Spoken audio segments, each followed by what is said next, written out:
Wrapper വേടനെതിരെ ബലാത്സംഗ case. Kottayam സ്വദേശിനിയായ യുവ ഡോക്ടറുടെ പരാതിയിലാണ് കേസ്. വിവാഹ വാഗ്ദാനം നൽകി തുടരെ പീഡിപ്പിച്ചുവെന്നാണ് പരാതി. എറണാകുളം തൃക്കാക്കര പോലീസ് കേസെടുത്തു. വിവരങ്ങളുമായി വീണ്ടും ജിജീഷ് കരുണാകരനൊപ്പം ചേരുന്നു. ജിജീഷ്, പറഞ്ഞു വന്നത് തുടരാം.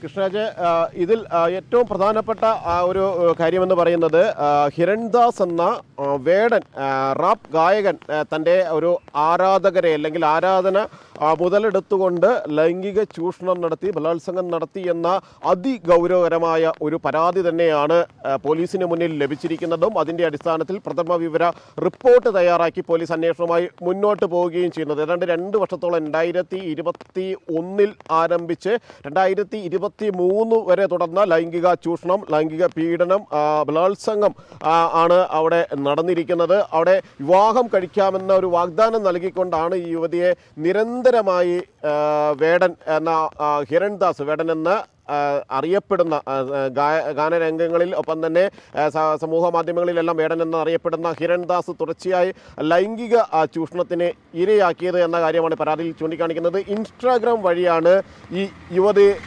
വേടനെ പരിചയപ്പെടുന്നത്. വേടൻ്റെ പ്രോഗ്രാമുകൾ കണ്ട്, റാപ്പ് ഗാനങ്ങൾ കണ്ട് വലിയ ആരാധികയായി മാറിയിരുന്നു. അതിനിടയിൽ വേടൻ്റെ സമൂഹ മാധ്യമങ്ങളിലെ ഇൻ്റർവ്യൂകൾ യുവതി സ്ഥിരമായി ശ്രദ്ധിച്ചിരുന്നു. അങ്ങനെ വേടനോടൊരു ആരാധന ഉണ്ടാകുന്നു. ആ ആരാധനയുടെ ഭാഗമായി സാധാരണ നിലയിൽ വേടനുമായി സംസാരിക്കുന്നു, ഫോൺ സംഭാഷണങ്ങൾ നടത്തുന്നു. എന്നാൽ അവിടെ വേടൻ മറ്റു ചില കാര്യങ്ങൾ പറയാനുണ്ട് എന്ന് പറഞ്ഞുകൊണ്ട് വിളിച്ചു വരുത്തുന്നു ഒരു റൂമിലേക്ക്. അവിടെ ഇരുന്ന് സംസാരിക്കുന്നതിനിടയിൽ ഈ ഹിരൺദാസ് എന്ന വേടൻ ലൈംഗികമായി പീഡിപ്പിക്കാൻ ശ്രമിക്കുന്നു. തുടർന്ന് അവിടെ വെച്ച് ബലാത്സംഗം ചെയ്യുന്നു എന്ന കാര്യമാണ് പ്രധാനമായും ഈ മൊഴിയിൽ രേഖപ്പെടുത്തിയിരിക്കുന്നത്.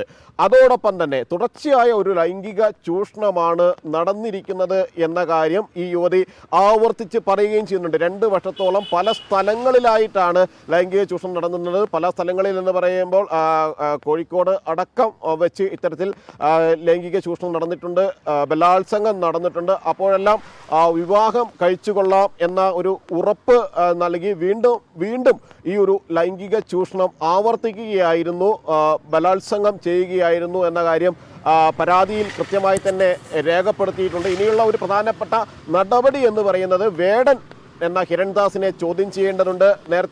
നേരത്തെയും വേടൻ വിവാദങ്ങളിൽ ഉൾപ്പെട്ടിട്ടുള്ള അല്ലെങ്കിൽ വിവാദങ്ങളുടെ കരിനിഴൽ തുടർച്ചയായി വീണിട്ടുള്ള ഒരു റാപ്പ് ഗായകനാണ് വേടൻ. വേടനെതിരെ ലഹരി കേസുമായി ബന്ധപ്പെട്ട് എക്സൈസിൻ്റെ കേസ് നിലവിലുണ്ട്. ആ കേസ് വന്നപ്പോഴെല്ലാം വേടന് ചില കോണുകളിൽ നിന്ന് അനാവശ്യമായ പിന്തുണ വേടന് ലഭിച്ചിരുന്നു. അനാവശ്യമായ പിന്തുണ ഉപയോഗപ്പെടുത്തിക്കൊണ്ട് വേടൻ പറഞ്ഞത് ഈ കേസുകൾ തനിക്ക് സഹായകരമായി തൻ്റെ പബ്ലിസിറ്റി പല മടങ്ങ് വർദ്ധിപ്പിക്കുക മാത്രമാണ് ചെയ്തത്, ആ കേസുകൾ കൊണ്ട് ഉണ്ടായ ഗുണമെന്നെല്ലാം പറഞ്ഞ് അതിനെ പോലും ന്യായീകരിക്കുന്ന നിലയിലേക്ക് വേടൻ മാറിയിരുന്നു. വേടനെ ഒരു ഇരയുടെ പരിവേഷം നൽകിക്കൊണ്ട് ആ കേന്ദ്രങ്ങൾ തുടർച്ചയായി വേടനെ ആഘോഷിക്കുകയും വേടൻ ആഘോഷിക്കപ്പെടുകയും വേടൻ തന്നെ അതിനെ ഒരു അനുകൂല സാഹചര്യമാക്കി മാറ്റുകയും എല്ലാം ചെയ്തു. എന്നാൽ അപ്പോൾ തന്നെ വേടന്റെ വ്യക്തിത്വത്തെക്കുറിച്ചും വേടന്റെ സ്വകാര്യ ജീവിതത്തിലെ പല തരത്തിലുള്ള ഞാൻ ജിജീഷിലേക്ക് വരാം. ഇപ്പോൾ കേസരി മുഖ്യ പത്രാധിപർ NR മധു ഒപ്പം ചേരുന്നുണ്ട്. ശ്രീ NR മധു, മുൻപൊരിക്കൽ അങ്ങ് വേടൻ വിഷയത്തിൽ കൃത്യമായ നിലപാട് വ്യക്തമാക്കിയ ആളാണ്. പുതിയ കേസ് വരുമ്പോൾ എന്താണ് പ്രതികരണം? കേരളം ഭരിക്കുന്ന ഇടതുപക്ഷ സർക്കാരിന്റെ നയമാണല്ലോ ഈ ബലാത്സംഗ വീരന്മാരെ ഗ്ലോറിഫൈ ചെയ്യാന്നുള്ളത്. ഇപ്പൊ ഗോവിന്ദച്ചാമിയുടെ സർക്കാരായി മാറിയല്ലോ കേരളത്തിലെ ഗവൺമെന്റ്. ഇല്ലെങ്കിൽ ഗോവിന്ദച്ചാമിയെ പോലെയുള്ള ഒരു ബലാത്സംഗ വീരന് ഇത്രയും ഈസി ആയിട്ട് പുറത്തു വരാൻ പറ്റില്ലല്ലോ. വേടനെ സംബന്ധിച്ച് വേടനെ ഈ സർക്കാർ ഗ്ലോറിഫൈ ചെയ്യുന്ന സമയത്ത് തന്നെ നമുക്കെല്ലാം അറിയുന്നതാണ് ഇയാളുടെ ചരിത്രം. ഇയാൾ മയക്കുമരുന്ന് കച്ചവടക്കാരനായിരുന്നു എന്നുള്ളതും മയക്കുമരുന്ന് ഉപയോഗിക്കുക മാത്രമല്ല അവരുടെ കൈവശമുണ്ടായിരുന്ന മയക്കുമരുന്നിന്റെ അളവ് കുറഞ്ഞു പോയി എന്നാണ് പാർട്ടി സെക്രട്ടറി പറയുന്നത്. അപ്പം എത്ര അളവ് വരെയാണ് സൂക്ഷിക്കാൻ പറ്റുക എന്നുള്ളത് നമുക്കറിയില്ലല്ലോ ഈ സർക്കാരിന്റെ പോളിസി അനുസരിച്ച്. ഇയാളെ സംബന്ധിച്ച് പല സ്ത്രീകളും ഈ ആരോപണം ഉന്നയിച്ചു എന്നുള്ളതും നമുക്കറിയുന്ന കാര്യമാണ്. പക്ഷെ അയാളെ ഇവിടെ ഒരു ബ്രാൻഡ് അംബാസഡറായി അവതരിപ്പിച്ചു. അപ്പൊ ഇതെന്താ വെച്ചാൽ കമ്മ്യൂണിസ്റ്റ് പാർട്ടിയെ സംബന്ധിച്ചിടത്തോളം സമൂഹത്തിൽ അനാർക്കി ഉണ്ടാക്കാതെ അവർക്ക് നിലനിൽക്കാൻ പറ്റില്ല. അരാജകത്വത്തിൽ നിന്ന് ഊർജ്ജം സ്വീകരിക്കുന്ന ഒരു പ്രസ്ഥാനമാണ് കമ്മ്യൂണിസ്റ്റ് പാർട്ടി. അപ്പം മയക്കുമരുന്ന്, ബലാത്സംഗം, സ്ത്രീ പീഡനം ഇതിന്റെയൊക്കെ ഒരു ബ്രാൻഡ് അംബാസഡറാണ് ഈ വേടൻ എന്നുള്ളത് മനസ്സിലാക്കിയിട്ട് കൂടെയാണ് അന്ന് ഞാനിത് പ്രതികരിക്കുന്നത്. അപ്പൊ അയാളെ ഗ്ലോറിഫൈ ചെയ്തിട്ട് ഇവിടെ നമ്മുടെ വളർന്നു വരുന്ന തലമുറയുടെ മുന്നിൽ അവതരിപ്പിക്കുകയാണ്. ഇപ്പൊ ഇടതുപക്ഷ സർക്കാരും അതുപോലെ ജിഹാദി സംഘടനകളും ഒക്കെയാണ് ഇയാളുടെ പിന്നിലുള്ളത് എന്ന് നമുക്കറിയാം. അപ്പൊ അതെന്തിനാണ് കേരളത്തിലെ സാമൂഹിക അവസ്ഥ പരിതാപകരമാക്കുക, അരാജകത്വം ഉണ്ടാക്കുക, ആ അരാജകത്വത്തിൽ നിന്ന് ഊർജം സ്വീകരിച്ചുകൊണ്ട് ഏതു വിധേനയും ഭരണത്തിൽ കടിച്ചു തൂങ്ങുക, ഇതാണ്. അപ്പൊ ഇതൊരു ഗോവിന്ദച്ചാമി സർക്കാരാണ്. ആ ഗോവിന്ദച്ചാമി സർക്കാരിനെ സംബന്ധിച്ചിടത്തോളം ഇത്തരം വേടന്മാരൊക്കെ അവരുടെ ബ്രാൻഡ് അംബാസഡർ ആവും. നമ്മൾ കണ്ടു കഴിഞ്ഞല്ലോ, സർക്കാരിന്റെ ഔദ്യോഗിക പരിപാടിയിൽ ഇയാളെ സർക്കാരിന്റെ മുഖമുദ്രയായിട്ട് അവതരിപ്പിക്കുകയാണ്.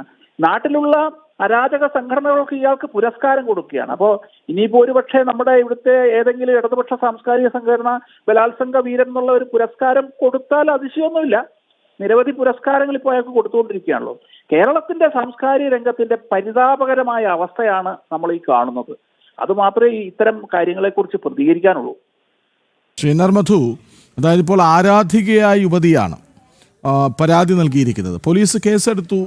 പക്ഷേ ഇനിയുള്ള നീക്കങ്ങളിൽ പൂർണ്ണമായും ശരിയുടെ പക്ഷം തന്നെ ഉണ്ടാകുമെന്ന് വിശ്വസിക്കുന്നുണ്ടോ? വേടൻ എന്ന് പറയുന്നത് ഒരു വ്യക്തിയല്ല, അയാളുടെ പിന്നില് നമ്മൾ കാണാത്ത ചരടുകളും ശക്തിയുണ്ട്. കാരണം ഞാൻ അയാളുടെ പാട്ടിനെ അല്ല എതിർക്കുന്നത്, പാട്ടിന്റെ പിന്നിലുള്ള സാഹിത്യത്തെയാണ്. ഭാരതത്തിന്റെ പ്രധാനമന്ത്രിയെ വധിച്ച LTTയെ ഗ്ലോറിഫൈ ചെയ്തുകൊണ്ടുള്ള പാട്ടാണ് അയാൾ പാടുന്നത്. കോൺഗ്രസ് അടക്കം അയാളെ പിന്തുണയ്ക്കുകയാണ്. നമ്മൾ ആ പാട്ടിന്റെ സാഹിത്യം പരിശോധിച്ചാൽ അറിയാൻ സാധിക്കും. ബുദ്ധിസം എന്ന് പറയുന്ന സഹനത്തിന്റെയും സഹിഷ്ണുതയുടെയും അഹിംസയുടെയും സിദ്ധാന്തമായ ബുദ്ധിസത്തിന്റെ ആ പരമാചാരനായ ബുദ്ധനെ അവഹേളിച്ചുകൊണ്ടുള്ള പാട്ടുകൾ ഭാരതത്തിന്റെ ഭരണഘടനയെ വെല്ലുവിളിക്കുകയാണ് ഈ പാട്ടിലൂടെ നടത്തുന്നത്. നമ്മുടെ അഖണ്ഡതയെ വെല്ലുവിളിക്കുകയാണ്. അതുപോലെ നിരവധി സാഹിത്യത്തിൽ നമുക്ക് കണ്ടെത്താൻ സാധിക്കുക അരാജകത്വത്തിന്റെ സന്ദേശമാണ് ആ സാഹിത്യം പ്രദാനം ചെയ്യുന്നത്. അത്തരമുള്ള ഒരു ആളിനെ ഗ്ലോറിഫൈ ചെയ്യുക, മഹത്വവൽക്കരിക്കുക, ഭരണകൂടം മഹത്വവൽക്കരിക്കുക, അത് ഭാരതത്തിലെ സർക്കാരിനെ അല്ല നരേന്ദ്രമോദി സർക്കാരിനെ എതിർക്കാൻ വേണ്ടി ഏത് മരപ്പട്ടിയെയും പിന്തുണയ്ക്കുക, ഏത് ഈനാമ്പേച്ചിയെയും പിന്തുണയ്ക്കുക എന്ന സ്ഥിതിയാണ് ഇപ്പൊ നമ്മുടെ നാട്ടിൽ കാണാൻ സാധിക്കുന്നത്. അപ്പൊ ഈ അവാർഡുകളൊക്കെ കൊടുത്തവര് ചിന്തിക്കണം. കോൺഗ്രസ് നമുക്കറിയാം കമ്മ്യൂണിസ്റ്റ് പാർട്ടിയായിട്ട് മത്സരിച്ചുകൊണ്ട് കോൺഗ്രസിന്റെ നേതാവായിരുന്ന രാജീവ് ഗാന്ധിയെ വധിച്ച LTTയെ മഹത്വവൽക്കരിച്ചുകൊണ്ടുള്ള പാട്ട് പാടുകയാണ് അയാൾ. ആ പാട്ട് നമ്മുടെ സർവകലാശാലയെ പഠിപ്പിക്കാൻ തീരുമാനിക്കുകയാണ് ഇടതുപക്ഷ സർക്കാർ. ആ പാട്ട് നമ്മുടെ പ്രധാനമന്ത്രിയെ വധിച്ച ആ LTTയെ ഉദാത്തവൽക്കരിക്കുന്ന മഹത്വവൽക്കരിക്കുന്ന പാട്ട് നമ്മുടെ സർവകലാശാലയെ പഠിപ്പിക്കാൻ തീരുമാനിക്കുകയാണ്. എത്ര ഭീകരമായ അവസ്ഥയാണ് നമ്മൾ നോക്കൂ. കുട്ടികളുടെ മുന്നിൽ മാതൃകയാവേണ്ടത് ഈ ബലാത്സംഗ വീരനാണോ? അയാളുടെ ആരാധികമാർ ഇനി ഓരോരുത്തരായിട്ട് പുറത്തു വരും. അന്നേ നമുക്കെല്ലാം അറിയുന്നതാണ് ഇയാളെ സംബന്ധിച്ചുള്ള ഇയാൾ മയക്കുമരുന്നിന്റെ അടിമയാണ്, മയക്കുമരുന്ന് കൈവശം വെച്ചിരുന്നു, ഇയാൾക്ക് സ്ത്രീകളുമായിട്ടുള്ള പ്രശ്നമുണ്ട്, ഇതൊക്കെ എല്ലാവർക്കും അറിയുന്നതാണ്. ഇതൊക്കെ അറിഞ്ഞുകൊണ്ട് നമ്മുടെ സാംസ്കാരിക കേരളം എന്നാണല്ലോ പറയുന്നത്, സാംസ്കാരിക കേരളം ഇത്തരം ഒരു അരാജകവാദിയെ പ്രൊജക്ട് ചെയ്യുമ്പോൾ, സർക്കാർ പ്രൊജക്ട് ചെയ്യുമ്പോൾ, ഔദ്യോഗിക പരിപാടിയിൽ പങ്കെടുപ്പിക്കുക, എന്ത് സന്ദേശമാണ് ഇവിടുത്തെ തലമുറയ്ക്ക് കൈമാറുന്നത്? ഏത് തരത്തിലും കേരളത്തിന്റെ സാമൂഹ്യ മണ്ഡലത്തെ ജീർണിപ്പിക്കണം. ആ ജീർണതയിൽ നിന്നും വളം കണ്ടെത്തുക എന്നുള്ളത് കമ്മ്യൂണിസം എല്ലാ കാലത്തും എല്ലാ രാജ്യങ്ങളിലും അവലംബിച്ച ശൈലിയാണ്. നമ്മുടെ കേരളം അങ്ങനെ അധപ്പതനത്തിന്റെ നെല്ലിപ്പറകയിലേക്ക് പോവുകയാണ്. അതിൽ വേടന്റെ സംഭാവന നിർവഹിക്കുന്നു. ഇത്തരത്തിലുള്ള ആൾക്കാരെ ഇനിയും ഈ ഇടതുപക്ഷ സർക്കാർ ഇവിടെ മുന്നോട്ട് പോകും. നന്ദി ശ്രീ NR മധു പ്രതികരിച്ചതിന്. ഗായകൻ വേടനെതിരെ ബലാത്സംഗ കേസ് എടുത്തിരിക്കുന്നു. കോട്ടയം സ്വദേശിനിയായ ഡോക്ടറുടെ പരാതിയിലാണ് കേസ്. വിവാഹ വാഗ്ദാനം നൽകി 2021 ഓഗസ്റ്റ് മുതൽ 2023 മാർച്ച് വരെ വിവിധയിടങ്ങളിൽ വെച്ച് ലൈംഗിക ചൂഷണം നടത്തിയെന്നാണ് ആരാധികയായ യുവ ഡോക്ടർ പരാതി നൽകിയിരിക്കുന്നത്.